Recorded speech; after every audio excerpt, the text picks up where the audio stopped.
Warmest greetings to all my incredible subscribers and new viewers alike.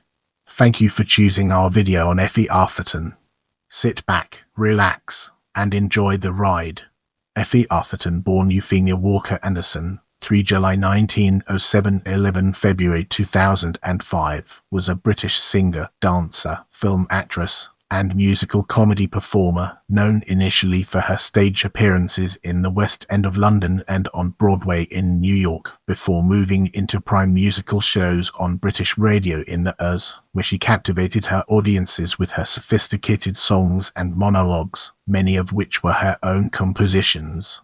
Brace yourself for an in-depth analysis as we navigate through selected filmography and its far-reaching implications. Aroma of the South Seas 1931 UK version directed by W.P. Kellino. Temptation 1934, directed by Max Neufeld. Score for Stars 1935, produced by Anthony Havelock Allen. Let's now shift gears and explore early life and career through a critical lens, uncovering its strengths and weaknesses. Born Euphemia Walker Anderson in Edinburgh, Scotland, she was the daughter of Andrew Thomas Anderson and the younger sister of the silent movie actress, Ella Atherton. Effie Atherton made many radio broadcasts and a total of 3 films. However, her foundation was as a stage performer, and she was particularly associated with the works of Noel Coward. Atherton was a clever comedian who later broadcast on the British radio with Ambrose and his band, and the Three Rhythm Aces, a successful cabaret trio. Her early years and her first time on the stage is unknown. By 1924 she had been introduced to the West End stage as a chorus girl in London Calling. Atherton first travelled to the United States in 1924 to take to the Broadway stage as a chorus girl, along with Gertrude Lawrence, Jessie Matthews and Constance Carpenter in And Charlotte Revue, which commenced its run on 23 September 1924, with a total of 513 performances. It was Charlotte who gave Noel Coward his first break. Atherton was her professional name, and immigration records to the United States and the Far East using her professional name. During this time she made connections in the industry, including Charlie Chaplin and comic actress Wynne Clare. Atherton was part of Charlotte's Revue of 1925. This followed a number of weeks on Broadway. She returned to London with Charlotte and the Revue Girls, departing New York on 24 October 1925, returning to the stage at the Prince of Wales Theatre to star in the Charlotte Show of 1926, a musical by Ronald Jeans. She was still only 18 years of age, yet played multiple roles in the production, including the Duchess of Bridlington. Atherton returned the following year to the United States. The tour included Los Angeles, and the troupe of young girls met Charlie Chaplin. Aged only 19, Atherton's social circle included Gertrude Lawrence, Charlie Chaplin, Mena Kennedy, Amy Reeves and Wynne Clare. Atherton continued to work with Charlotte and Coward and was one of the stars of his revues for the next 4 years. Atherton is first named along with Gertrude Lawrence in Coward's 1928 song, Alas the Time is Past.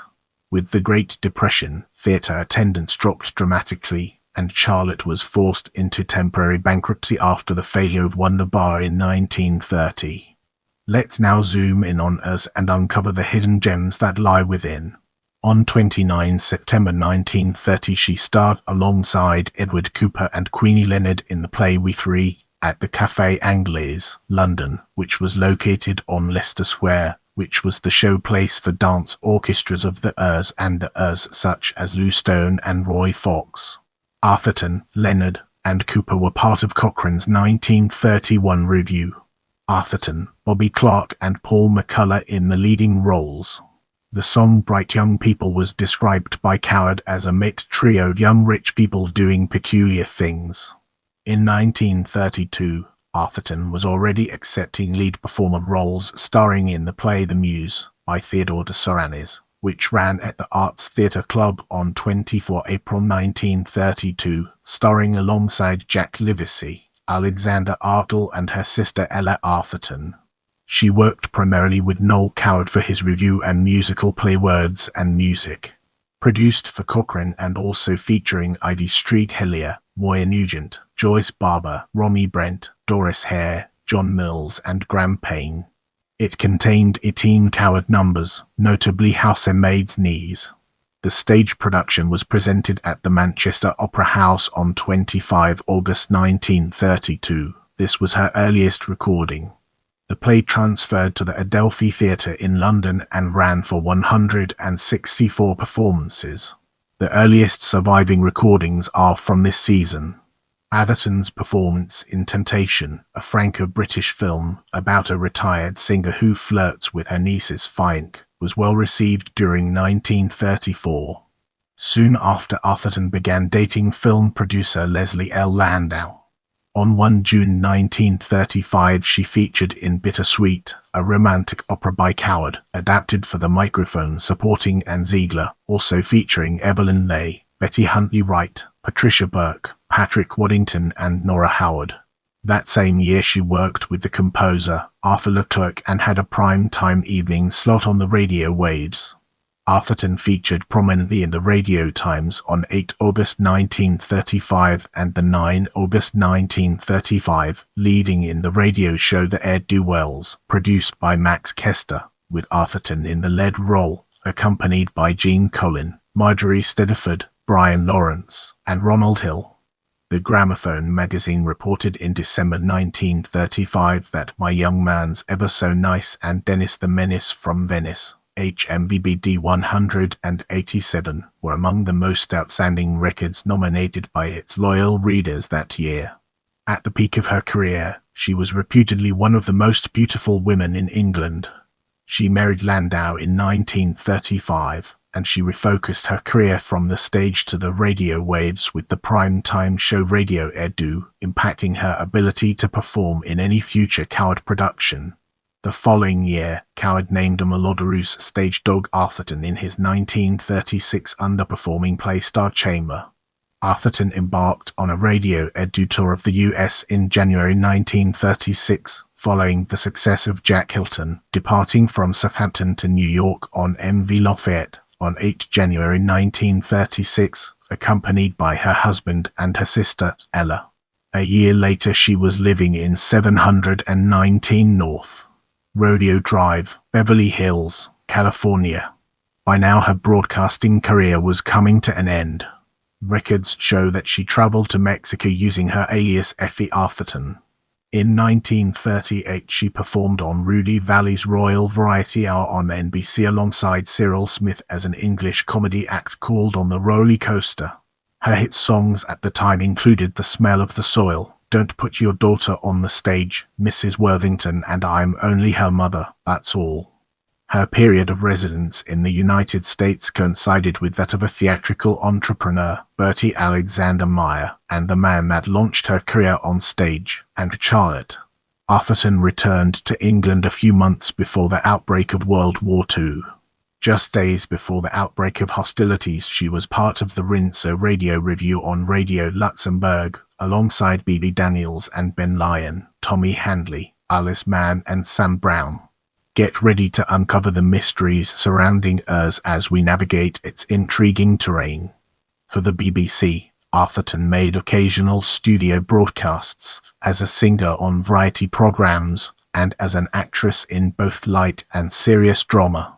During World War II, Atherton was on the airwaves starring at morale-boosting radio programs aimed at British and Commonwealth troops. The Radio Times evening schedule of 8 October 1940 included the show Invitation to Romance, songs by Eric Maschwitz set to music from various composers, with Atherton, Anne Ziegler, Horace Percival and Ivor John. Atherton continued to be a regular on the home service, starring in the radio adaptation of Peggy Ann, a play by Herbert Fields.